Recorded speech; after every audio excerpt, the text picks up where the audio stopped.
poco enferma, pero bien, gracias. ¿Qué tienes? Pues ayer amanecí con un poco de fiebre y con vértigo. Y hoy pues ya estoy un poco mejor. Gracias por preguntar, profe. Ay, pues cuídate mucho. Cuídate mucho porque a cualquiera nos puede pegar este virus y a veces no necesitas ni, a veces ni salir. Con que alguien veas a alguien que pues tenga ahí problemas de salud, pues ya nos contagia y ya. Esto es real, ¿eh? Esto es real. Si quien menos te imaginas puede ser asintomático y un familiar, un hermano, un primo, un amigo, el novio. Entonces, porque no sabemos dónde anduvo, entonces sí tengan mucho cuidado. Sí, y ya de veras los, se los suplico, cuídense por favor, que ustedes prácticamente en un 95%, 9% les digo que ustedes no tienen problema, pero sus papás, sus abuelitos, sí, la gente adulta es la que puede pagar la consecuencia. Eso es real. Entonces, pues protéjanse y a su vez están protegiendo a sus familiares. Esto es real.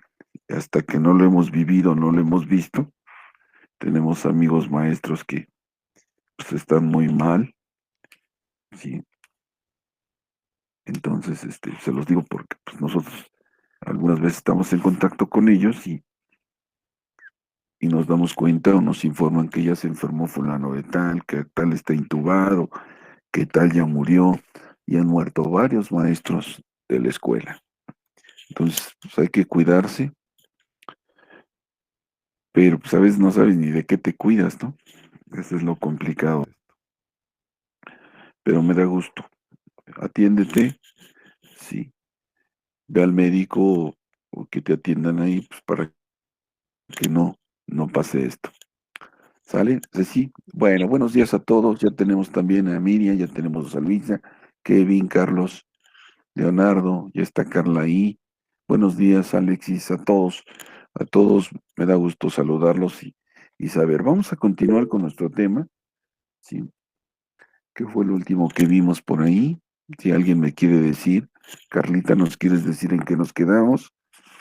Estábamos viendo la prueba confesional, ya terminamos la confesional, entramos a la instrumental, sí, ya tenemos ahí la lista, Sí, profe, nos quedamos en la instrumental. sí, privada, ¿no? Ya vimos la pública y nos quedamos Sí, en la prueba estábamos viendo los instrumental, documentos. sí.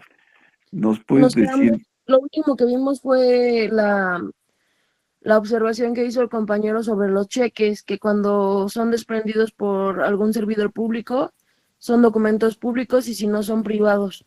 ok, bueno, si es una chequera particular, si es mi chequera, que no tengo chequera, desde hace mucho tiempo la dejamos, que te genera cada bronca y te cobran comisión. Este, si es una persona privada, pues puede ser que sea el delegado.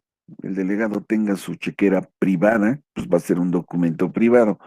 Pero si elabora una chequera oficial del gobierno de la ciudad o de la alcaldía, pues ese documento podría convertirse en un documento, sí, que aunque tiene, sí, referencia como un documento privado, pues podría ser una instrumental pública.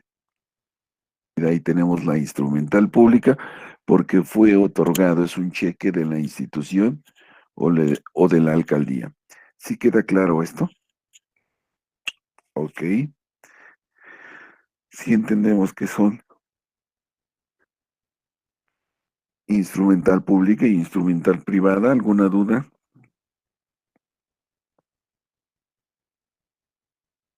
¿No hay dudas?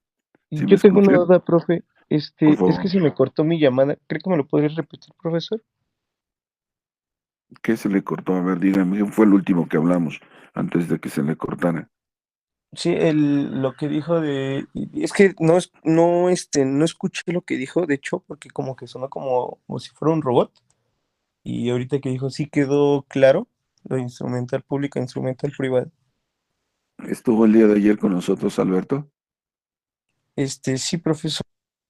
Recuerden las dos formas de instrumentales que tenemos y que señala el código.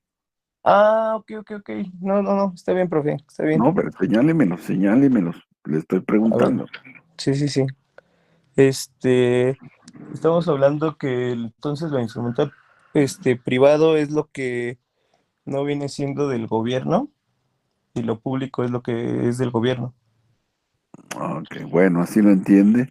Lo pasamos por alto, entonces decimos de que instrumento público es todo aquel documento que sea expedido por una autoridad federal, estatal o municipal,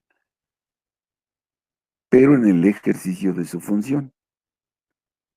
Y documento privado o instrumental privada es aquella que no tiene esa razón de ser extendido por una autoridad en el ejercicio de su función. Comentaba yo que yo puedo ser delegado, pero como delegado puedo tener mi tarjeta de crédito, ¿sí? Mi chequera personal, no de la institución. Entonces, cuando yo extiendo ese documento en el ejercicio de mi función, ¿sí? Aunque yo sea funcionario público o servidor público, es un documento privado porque es de particular. Si lo extiendo yo como un documento, un cheque de la delegación en el ejercicio de mi función de pago de servicios de trabajadores o algún otro documento que sea en el ejercicio de mi función, sería una instrumental o documental pública. Pero si lo hago de manera personal para hacer un pago por un servicio personal, pues sería una instrumental. ¿Sí queda claro la diferencia entre la instrumental pública y la instrumental privada? ¿Sí queda claro, chicos? Sí, profe. Ok. ¿Alguna pregunta? ¿Alguna pregunta?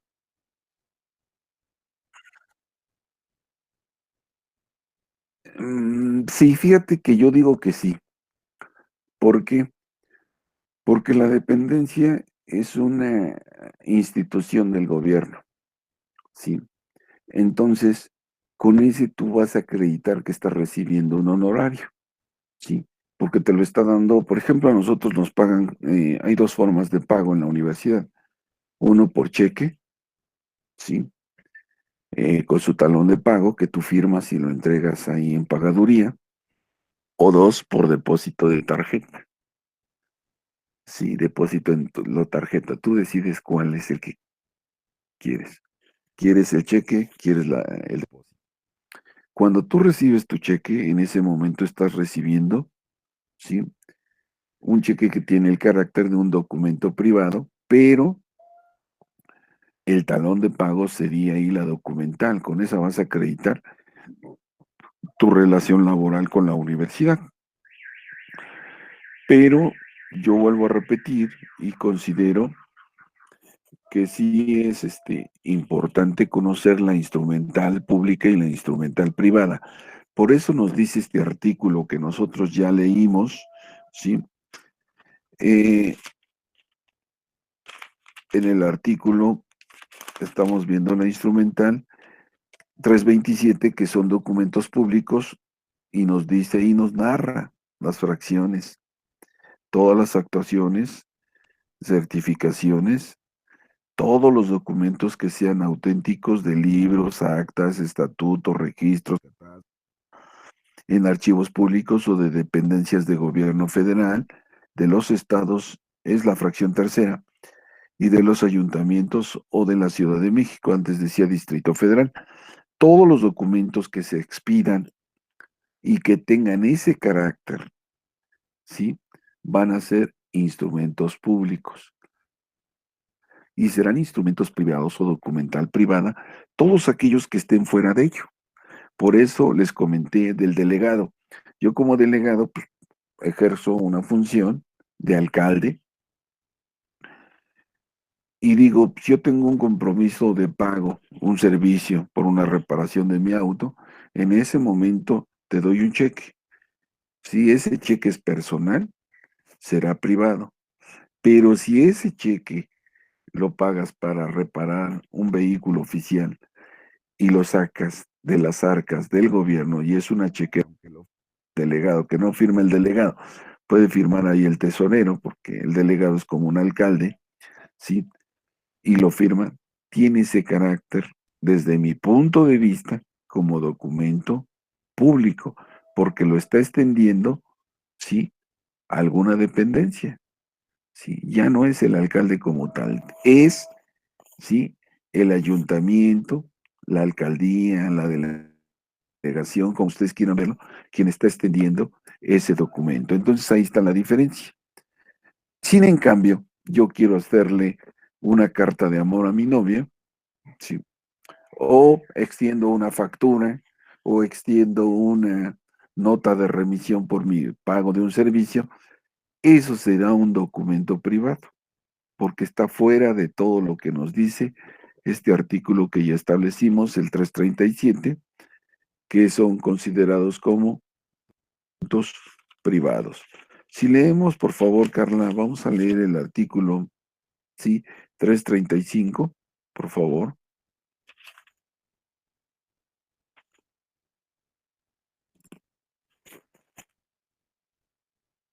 Carlita. José, sí, por favor, Sí, profe, permíteme tantito. no se me duerman, no sean crueles, estén conmigo, aguanten. Yo también estoy desvelado.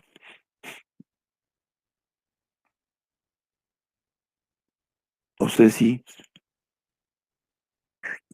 si puedes leer, o a ver quién me puede ayudar a leer. Profe, yo lo tengo. A ver, Alejandra, gracias. Artículo 335. Son documentos privados y la correspondencia procedente de uno de los interesados, presentados en juicio por vía de prueba y no por objetados por la parte contraria. Se tendrán por admitidos y surtirán sus efectos como si hubieran sido reconocidos expresamente. Puede exigirse el reconocimiento expreso si el que los presenta así lo pidiere. Con Ok, este objeto se, ajá, síguele. con este objeto se manifiestan los originales a quien deba reconocerlos y se le dejará ver todo el documento, no solo la firma. Ok, ya estamos hablando del reconocimiento del documento no objetado. El 334, por favor. Ahí mismo está. Sí, profesora. 334. Ay. Son documentos privados los vales, pagarés, libros de cuenta, cartas y demandas escritos, firmados o formados por las partes o de su orden y que no estén autorizados por escribanos o funcionarios competentes. También se considera documento privado aquello que provenga de terceros y que este código Código. no reconozca como documento privado, Bueno, público, perdón. ok, entonces ahí tenemos que qué son documentos privados y qué son documentos públicos. Y nos dice el 334 que son documentos privados los vales, los pagarés, los libros de cuentas, coma, dice cartas y demás escritos firmados o formados por las partes en su orden y que no estén autorizados por escribanos, que son los notarios, este es el concepto de notarios, o funcionarios competentes. También se consideran documentos privados aquellos que provengan de terceros y que este código no reconozca como documentos públicos. Al 327, ahí está. Tú das comentarios que son documentos públicos, que son documentos privados. Bueno, el documento privado sería como el contrato de compra y venta, ¿no, profesor? Sí, un contrato privado de compra-venta que Y tiene celebrado entre usted y precisamente, yo, ajá, nada más. Si es ante notario público, pues ya automáticamente el escribano, que es el notario público, ya está dando fe y se convierte en documento público. Claro, y cuando tiene una certificación ante un notario o un federatario, se puede decir que ya se puede convertir a público o todavía no. Ok, ve, fíjate, excelente pregunta. Ahí es bien interesante lo que tú estás diciendo. ¿Será documento público la certificación, no el contrato? Hay que aclarar esto. ¿Por qué? Porque si tú llevas un contrato, sí, de compra-venta, que en la Ciudad de México y en el Estado de México no lo hacen, en el interior de la República sí lo certifican.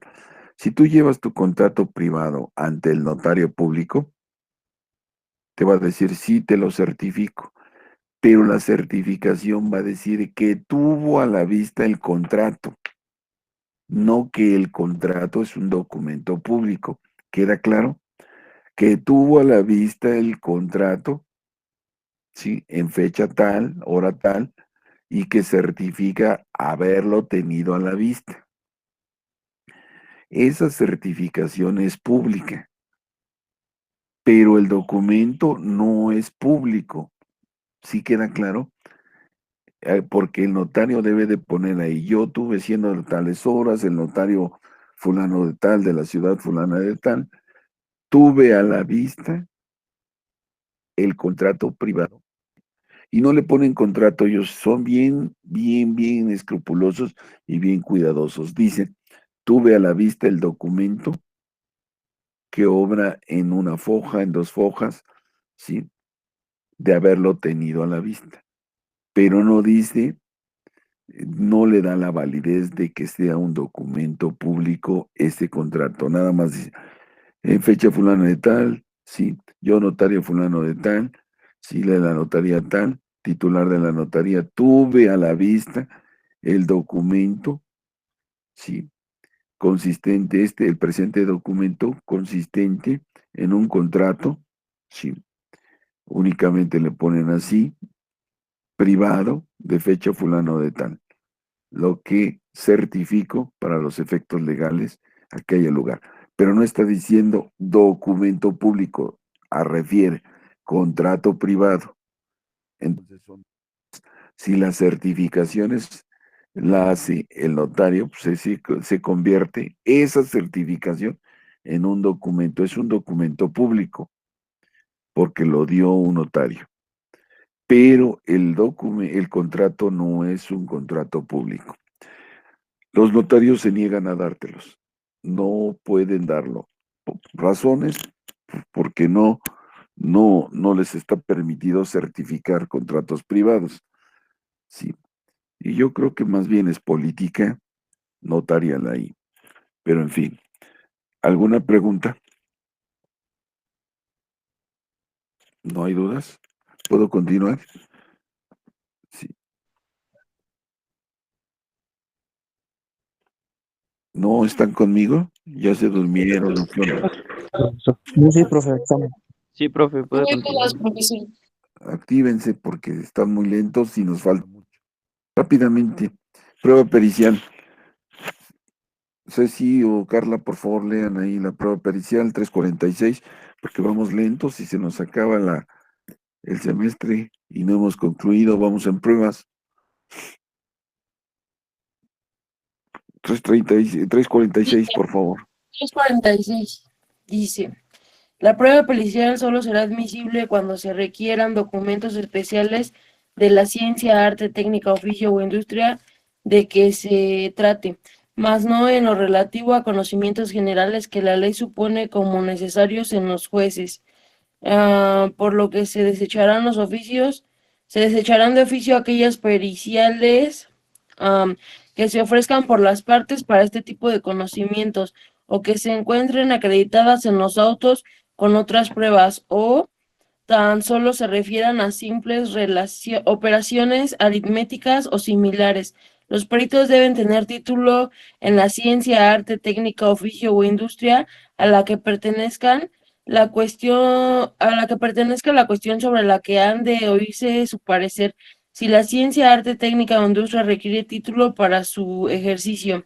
Am, si lo requirieran o requiriéndolo no hubiera peritos en el lugar, podrá ser nombrada cualesquiera persona entendida a satisfacción del juez, aun cuando no tenga título.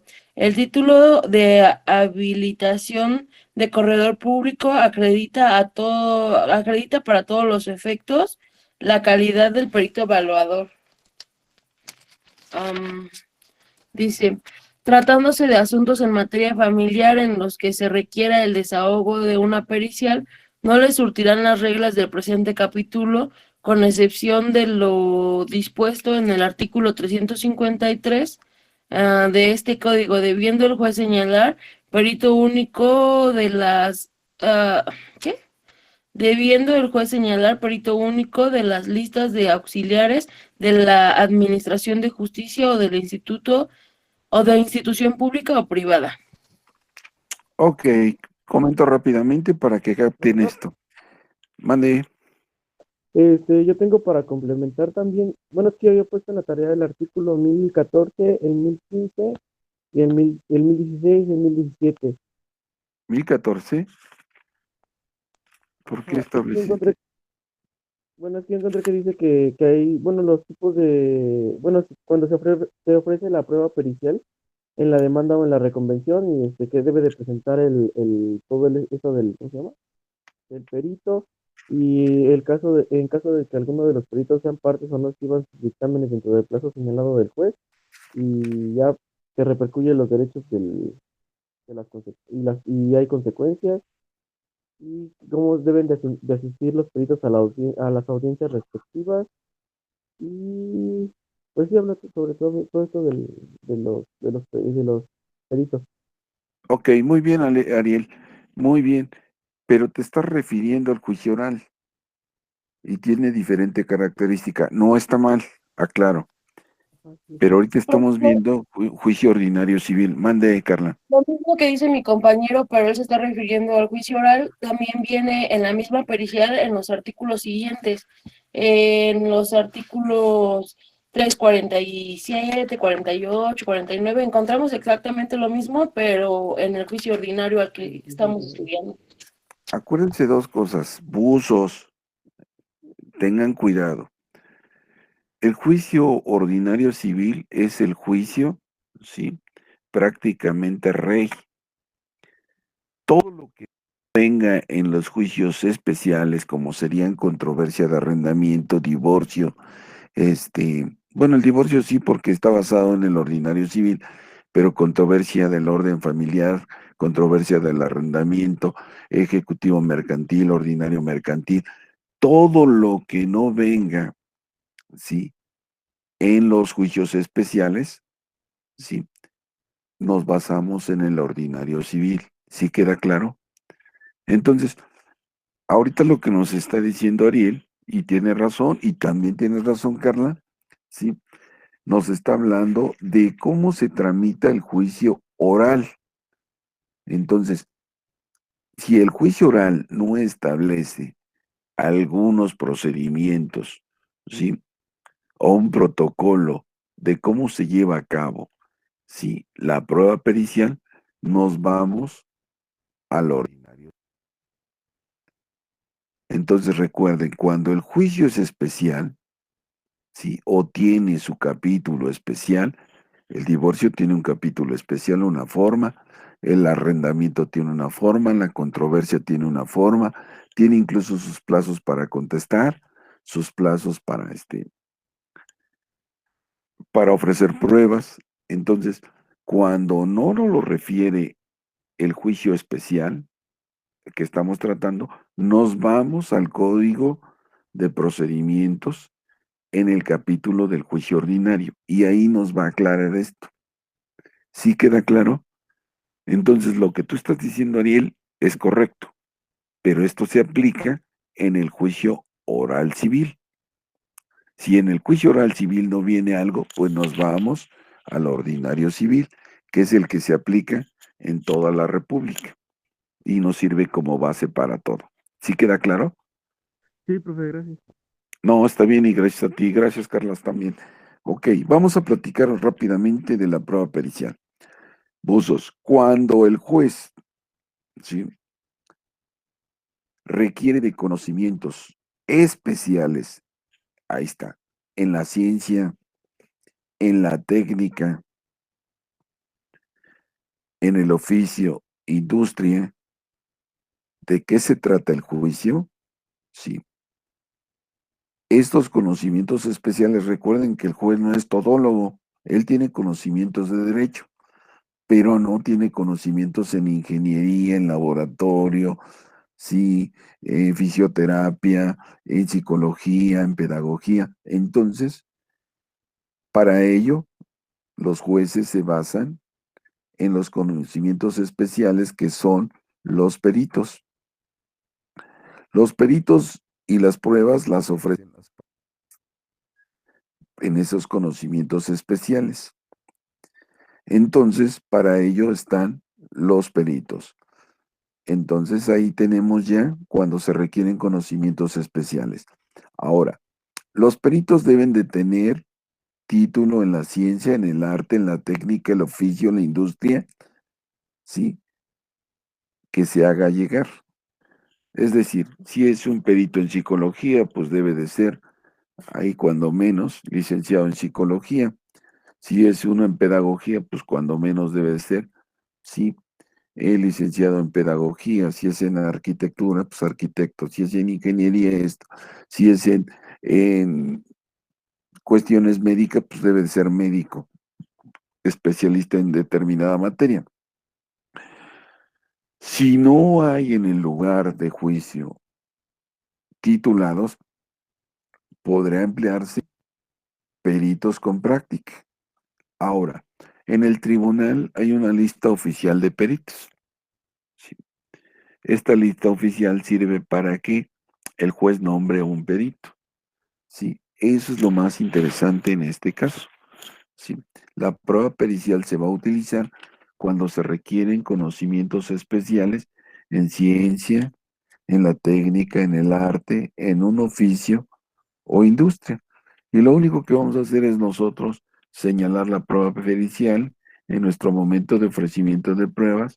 Vengo a ofrecer la prueba en psicología, ¿sí?, en psicología o psiquiatría, para que el menor sea revisado por un perito cuyo nombre es fulano de tal, con cédula fulana de tal, que tiene su domicilio en tal lugar y que solicitamos que sea admitida la prueba para que este perito se presente a protestar, rinda su dictamen en el plazo que usted le conceda. Regularmente son 3 días, 8 días.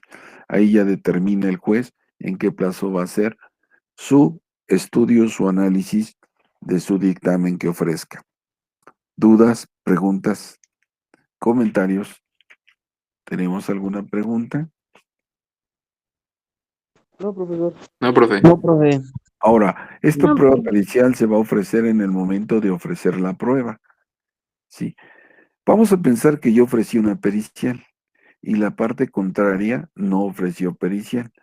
Por el hecho de que yo ofrezca la pericial, el juez tiene la obligación, para ver que haya el equilibrio, de solicitarle a la parte contraria que nombre un perito, o que si está de acuerdo en el perito que yo nombré. Ahora, algo que es bien importante, yo voy a nombrar un perito que me ayude, no que me perjudique. Por lo tanto, pues prácticamente, y quien le va a pagar al perito soy yo, pues voy a querer hablar con mi perito para que rinda un dictamen favorable para mí, ¿sí? Ese es el problema que existe a veces en los peritajes, ¿sí? Que cada quien nombra su perito y el perito va a hacer su dictamen favorable para él. ¿Sí queda claro? Ahora, cuando el actor presentó su perito y el demandado presentó el suyo, pues puede ser que los estudios o los resultados de los peritajes sean contradictorios.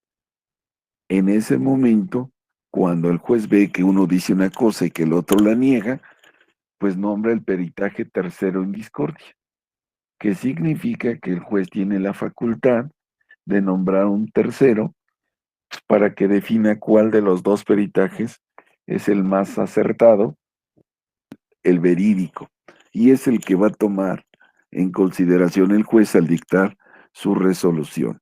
¿Sí queda claro? Y ahí tenemos un peritaje llamado tercero en discordia. ¿Sí? Ahora, los peritos que rindan su dictamen podrán ser interrogados por las partes. Y las partes tienen el derecho a interrogarlos, ¿sí? Después de haber rendido su dictamen. Y sí, hacemos que vayan los peritos y le preguntamos, ¿sí? ¿Por qué dijo esto? ¿Cuál es la razón? Pero el perito tiene conocimiento. Cuando va y protesta el cargo, ¿sí? Dice que tiene conocimientos en la ciencia, en el arte, en la técnica, en la industria o en la pericia que se está exhibiendo. ¿Sí? ¿Alguna duda, algún comentario? ¿Preguntas No, de la profe. prueba pericial? No, pues, Ok, entonces nos vamos, perdón, profe. dígame, Y este tercero en discordia, ¿quién lo paga? algo bien importante y lo omitimos, pues el que le interese. Yo, por ejemplo, fíjate que he tenido terceros en discordia por documentos y yo voy y me pongo de acuerdo con el perito. No se debe de hacer, pero el perito no va el tercero no va a rendir su dictamen. Regularmente el juez dice, se nombra al perito tercero en discordia de la lista del tribunal, a quien se elegir de oficio, solicito se elegir de oficio para que se le haga saber el cargo, sí, que le ha sido conferido. Entonces, se gira oficio, se le notifica al perito y al que le interese el asunto es el que va y platica con él. Si yo soy actor y estamos peleando una lana, ¿sí? O un dinero, pues voy y hablo con él, ¿no? Sí. Voy, veo quién es, su domicilio, voy y lo busco, platico con él. Sí. Ahora sí que, pues se los digo como es, el que le llegue al precio. ¿Sí? Si el perito es honesto, te va a decir, no te va a recibir. ¿Sí? Y va a decir, le va a informar al juez, juez, por mi dictamen yo cobro tanto. Y el juez dice, ah, ok, entonces tendrá que pagarlo 50% el actor, 50% el demandado. Pero si yo soy el demandado, ¿tú crees que lo voy a pagar? ¿Si me va a dar cuello? Sí, pues no. Entonces, el perito hasta que no paguen su servicio profesional va a rendir su dictamen.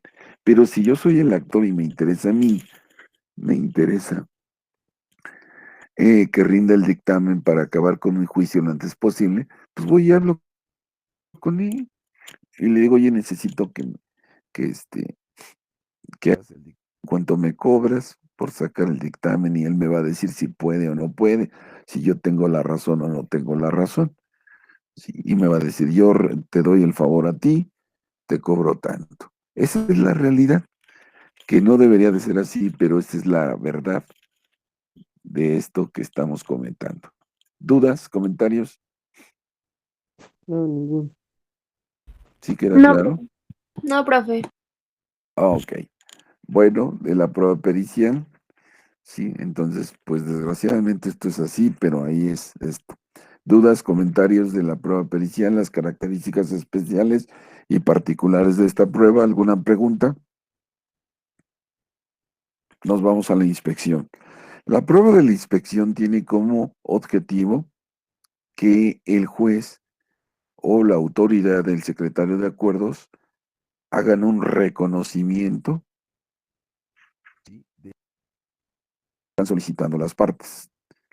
La prueba de reconocimiento o inspección judicial se trata en que nosotros le hagamos solicitar al juez que acuda a determinado lugar, ¿sí?, a ver físicamente y que levante un acta de lo que está viendo. ¿Sí? Por eso se llama reconocimiento o inspección judicial. ¿Qué es inspección? Pues, acudir a revisar reconocimiento, ¿sí? Es la visualización, desde mi punto de vista, la visualización que hace la autoridad de cierto objeto, cosa o lugar. Y de esa visualización física va a levantar un acta, ¿sí? Y esta constancia va a hacer que el juez tome el punto de vista. Por ejemplo, vamos un poquito a la materia penal. Cuando hay una lesión, pues el Ministerio Público no hace una inspección judicial, hace una inspección ministerial, pero dice, pues el sujeto presentó un hematoma, moretón, una cortadura, sí, golpes, contusos, y te va narrando cómo están esos golpes. Pero yo, por ejemplo, cuando ofrezco una inspección judicial, por ejemplo, en un daño, en una demanda en la cual quiero derribar un predio contiguo porque lesionó el muro de mi casa, pues ofrezco la prueba de inspección judicial, que va a consistir en que acude el secretario o el juez al lugar donde está la construcción para que vea que presenta una cuarteadura, una ruptura, el predio de al lado se recargó en y está dañando la estructura del inmueble. Entonces el juez va a admitir la prueba si es la idónea y va a acudir, va a decir el día fulano de tal, a tales horas, vamos a acudir para inspeccionar el lugar, la cosa, el objeto que me están solicitando. El juez llega al lugar, puede tomar video, puede tomar fotografía y narra. Me constituí en el lugar fulano de tal, siendo tales horas, para observar, ¿sí?, que el inmueble, por la petición del lugar. Esto puede ser a través de una pregunta genérica o puede ser a través de preguntas que realice el oferente de la prueba. Puede decir que el juez acuda al lugar para que vea que presenta una cuarteadura de tantos metros. Que el juez acuda y vea que la ventana está ahí doblada. Que el juez diga que la pintura está mal deteriorada, que todo fue a consecuencia del predio continuo. Entonces ahí se llama inspección judicial. No solamente puede ser de bienes, sino puede ser de cosas o puede ser de alguna otra observación. Y pues en realidad esa es una inspección, la observación que hace la autoridad de cierto lugar, cosa u objeto, y que la admite para conocer la verdad de los hechos controvertidos. ¿Dudas de la inspección? ¿Alguna No, profe. pregunta? ¿Sí queda claro? Sí.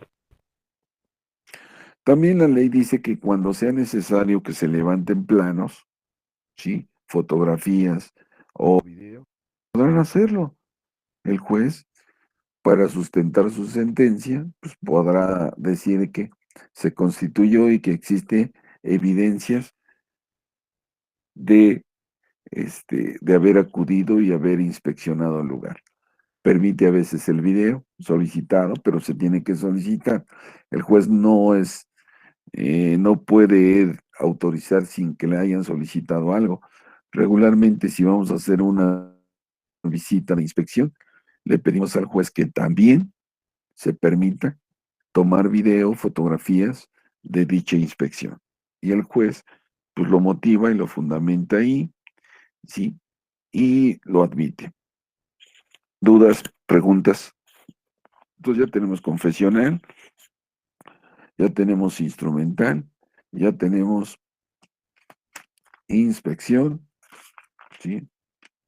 Ya tenemos 3. Nos vamos a la prueba testimonial. ¿Dudas, preguntas hasta el momento? ¿Hay alguna pregunta? No, profe. No, Ok. ninguna, profesor. Profesor, Nos gracias. vamos. A ver, dígame, Ariel. ¿Tiene preguntas, Ariel? No, ninguna, profesor. Ok, entonces nos vamos a la siguiente prueba. Prueba testimonial. La ley dice que todos los que tengan conocimiento de los hechos que las partes deban de probar están obligados a declarar como testigo, ¿sí? Obviamente, yo voy a presentar un testigo para que declare a mi favor, no en mi contra. Sí, entonces pues voy a hablar con el testigo y le voy a decir, oye, ¿no quieres ser testigo? Y quien lo va a leccionar pues es mi abogado. Mi abogado es el que le va a decir, quiero que declares esto. ¿Y cómo va a hacer su declaración? Pues a través de preguntas directas, ahí sí ya se llama interrogatorio de testigo, con la cual le voy a preguntar lo que yo quiera, pero previamente pues lo voy a leccionar. Sí, te voy a decir, quiero que digas esto, cómo, cuándo, dónde, a qué horas, cómo. Sí, a través de preguntas. Y la prueba testimonial se desarrolla a través de preguntas. ¿Sí? Entonces, ¿quiénes pueden ser testigos rápidamente? Sí, cualquiera puede ser testigo. Pero si vamos al artículo 359, vamos a leerlo, Carla, por favor, o a ver, Luisa, que estás con nosotros, Luisa Fernanda, ¿nos puedes leer el 359? Sí, profesor. Bueno,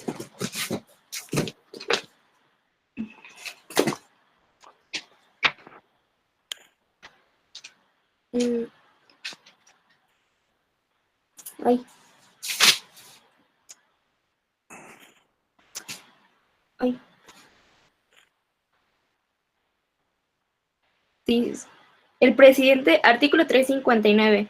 El presidente de la República, jefe de gobierno del Distrito Federal, gobernadores de los estados, ministros de la Suprema Corte de Justicia, a los secretarios de Estado, a los titulares de los organismos públicos centralizados o empresas de participación estatal mayoritaria, federales o locales, al gobernador del Banco de México, senadores, diputados, asambleas, magistrados, consejeros de la Judicatura y electorales, jueces generales con mando y a las primeras autoridades políticas del Distrito Federal.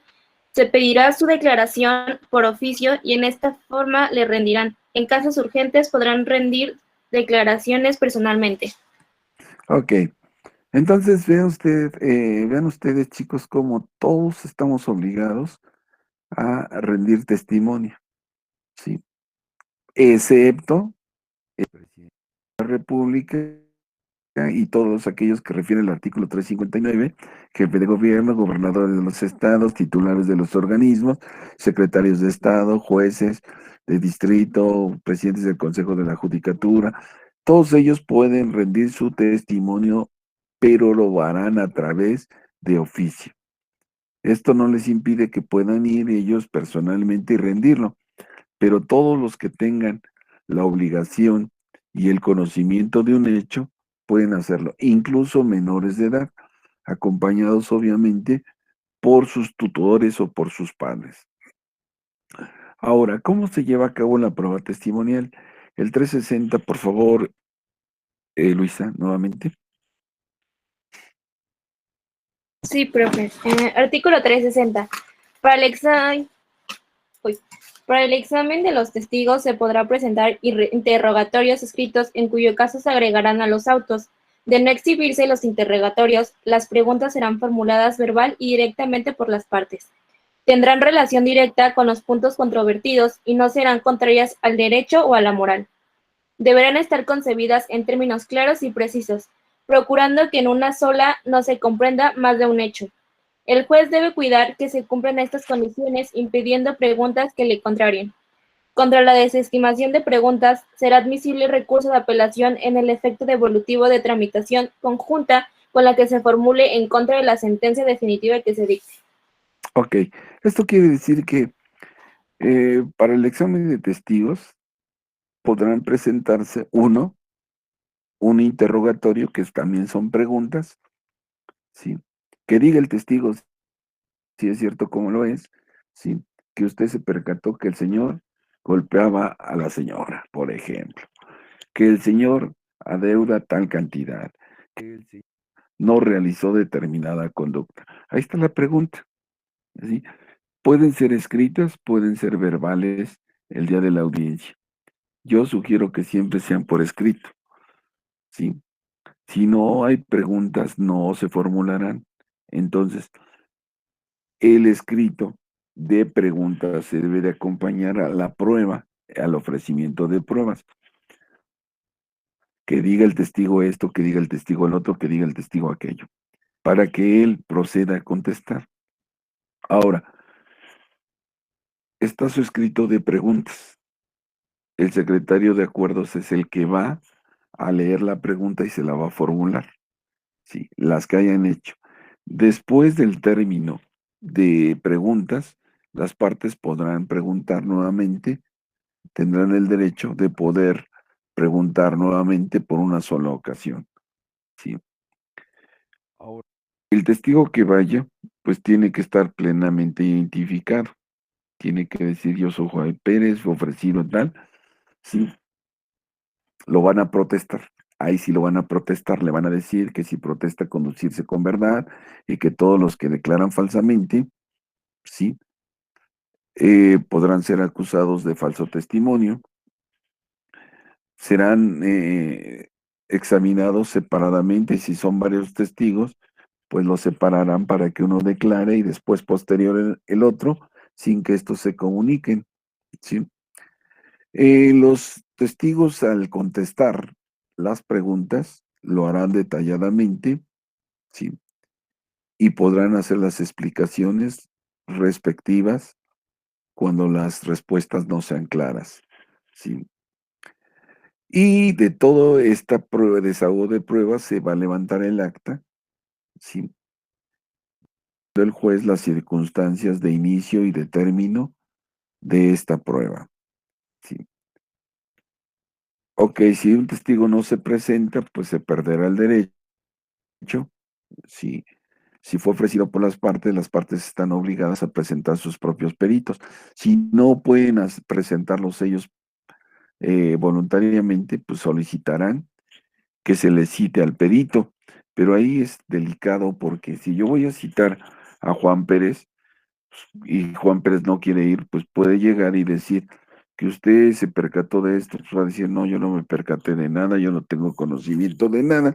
Entonces, pues vamos a tener problemas. Yo sugiero que ustedes le pidan a los testigos que se presenten voluntariamente y que los preparen. ¿Sí?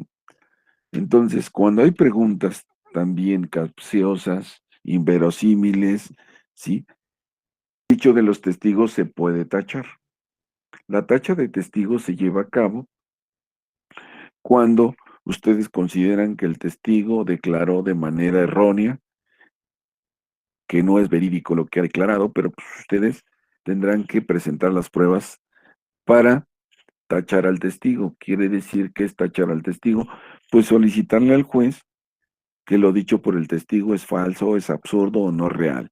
Pero tendrán que tener ustedes, ¿sí?, prueba idónea que demuestre que lo que ustedes están diciendo es la verdad.